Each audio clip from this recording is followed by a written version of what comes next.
The opposite of self-trust and self-love is self-abandonment. So much of the time we feel trapped thinking that we're doing all this self-love, and really our nervous system is under attack. We don't know how to regulate our emotions, and we're actually living in self-abandonment. So I want to show you the difference between the two and how you can step into deeper self-trust today. Hi everyone, I'm Sarah Evangeline. Welcome back to my channel. I'm so glad you're here.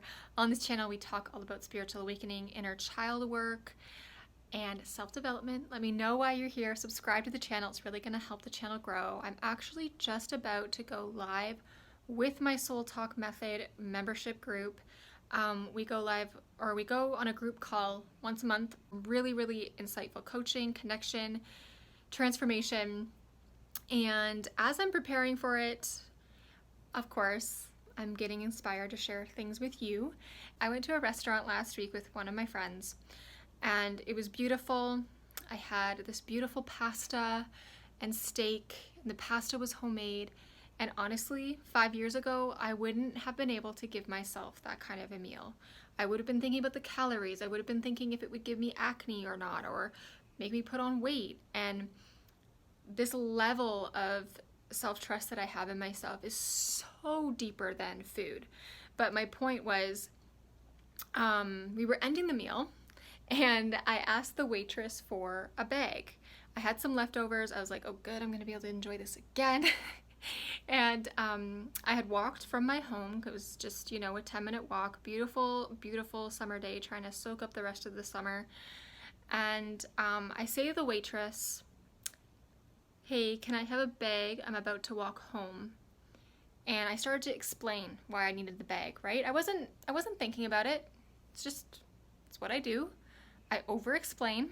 It's one of the signs of you're not fully trusting yourself, which I'm gonna get to. But I didn't know I was doing it. It was just autopilot. It was in my subconscious. It just came out. And this beautiful waitress, this beautiful being who I send so much love to, she comes to me with the bag with a huge smile. She looks me dead in the eyes and she goes, you don't need to ever explain why you need a bag. She's like, have a beautiful night. And I just I felt that at such a soul level. I was like, thank you, And I just started to laugh with myself. And so there's a few key elements here. I went out to dinner with a friend. I also waited 30 minutes for her. Not a big deal. She can take her time, but I wasn't self-conscious waiting alone in a restaurant. I ordered what my body wanted, and I was able to laugh, not at myself, with myself, for the fact of, oh yeah, I'm working on not over-explaining myself. And I wanted to share that with you because all those steps of just going out to have dinner with a friend seems very light, not important, but even that kind of situation is a way for me to build self-trust. It's a way for you to build self-trust. So instead of being down on myself of like, oh my goodness, right, I'm working on not over-explaining myself, it was a chance for me to show my self-love. And what a beautiful experience it was that someone else reminded me of that. So what is self-trust? Let's just define it.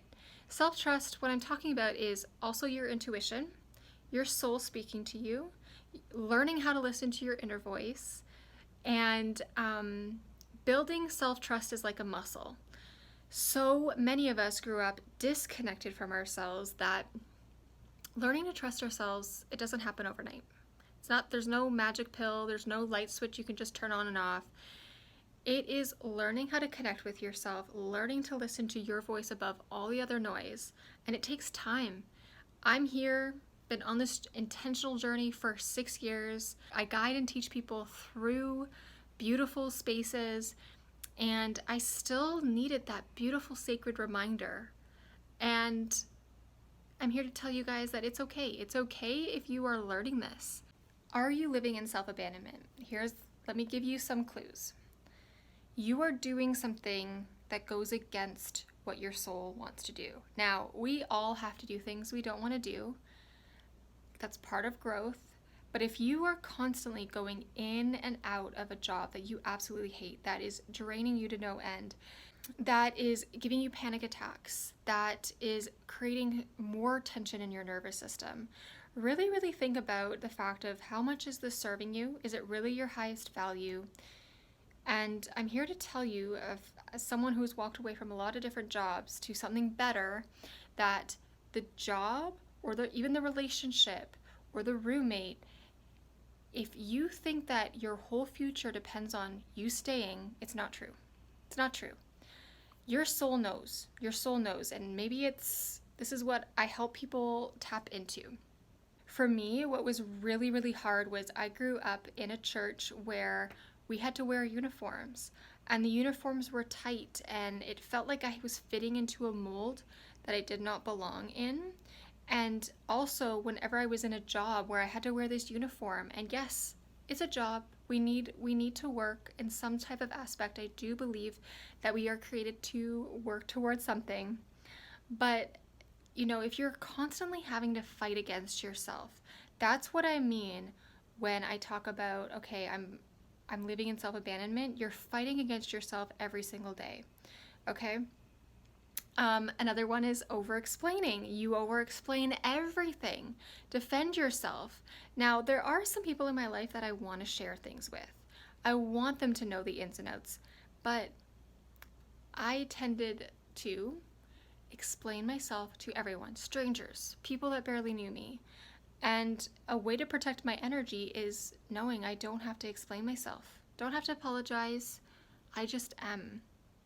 Okay, another one is your nervous system is in fight or flight mode. It is like tense, you're having panic attacks. That is a big, huge indication that just something is up. Check in with your body. How are you feeling right now? Another huge sign of self-abandonment is you bottle up all your emotions and you don't know how to ask for help. You carry this weight and you think that, okay, well, this is the best it gets. I'm going to hold this all inside and I'm not enough, right? A huge other indication is I'm not enough.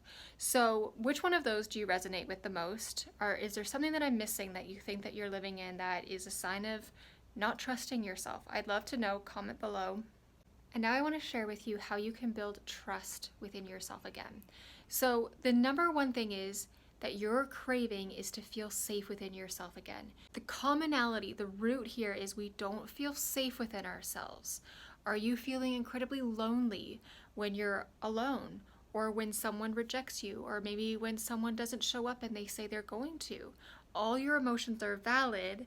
And if you want to know how to stop numbing your emotions, you can click on my previous video all about that, emotional work, emotional regulation, down below in the description. But for now, what I want to just tap into is building self-trust, building that safety within yourself again. And it's not the kind of safety that your survival mechanism and maybe nervous system is used to. You can have safety within your body and feel peace and have calmness, not give in to the chaos. You can have safety in your body and it be full of authentic love, okay? So many of us who had childhood trauma, who grew up in destructive homes, have never had consistency. It is really easy to believe that safety means I have to always be on my guard, and it's not. This is a completely new safe within yourself again. It's restoring, it's nurturing, it's loving, it's full of compassion. That is what I want to help you birth today. So, I want you to have an intuitive day. What do I mean by that? So, you are going to have a day that nothing is planned. Nothing. You don't set your alarm. You don't plan.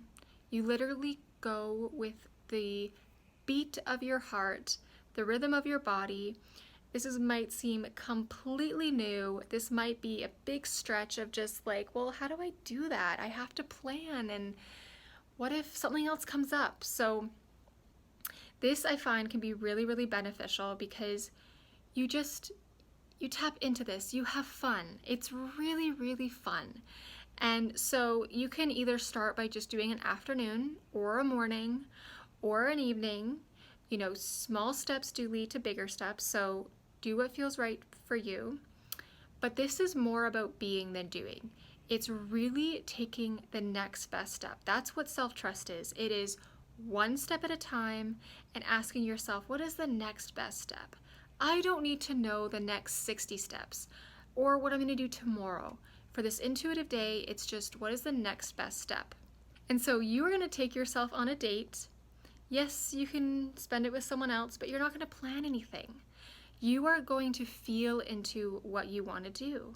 So you wake up, there's no alarm, and then you're going to ask yourself, well, what's the next step? Well, I need to go to the bathroom. Okay, now I'm hungry. Now I want to get dressed for the day.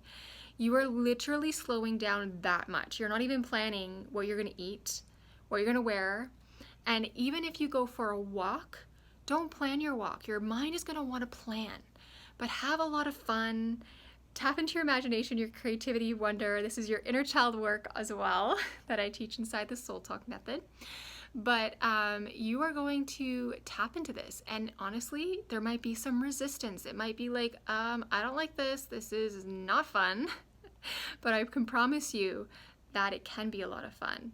And if you partake in this for a few hours and you're like, okay, enough's enough, I gotta go do something that feels more comfortable, that is okay.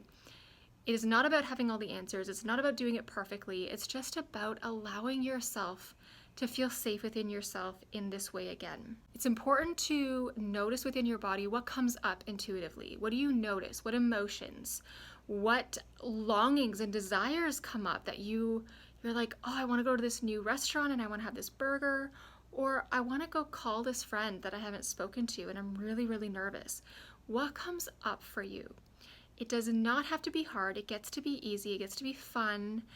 And pay attention to yourself. Slow down one step at a time. So are you living more in self-trust or self-abandonment?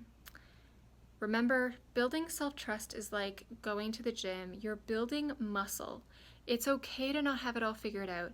It might feel like it's one step forward, two steps back. I'm here to help guide you. I would love, love, love to know how this resonates with you, what comes up for you for your intuitive day, as well as I just want to know how your healing journey is going. I have an amazing program called the Soul Talk Method. I teach self-trust in my program, the Soul Talk Method. The Soul Talk Method is all about freeing your inner child, stepping deeper into your spiritual awakening, and learning how to listen to your intuition. So all of this will help so much in your healing journey. What are you trying to reclaim? What do you want to uncover about yourself? It truly is an amazing experience, but it can be hard, it can be painful. So if painful emotions come up while you're building self-trust, know that that's normal, but also know you're not alone. My email is below. Send me an email if you'd like to book a free assessment call. I'd love to know more about your journey and see how we can navigate and propel you forward in your journey. I'm sending you so much love. You are so worth living in your higher value, saying no, not catering to people that belittle you. Step out in self-trust, even if it's the tiniest baby step today. Your soul will thank you. Your inner child will feel a little bit more free. All right, that's all for now. I'll talk to you later.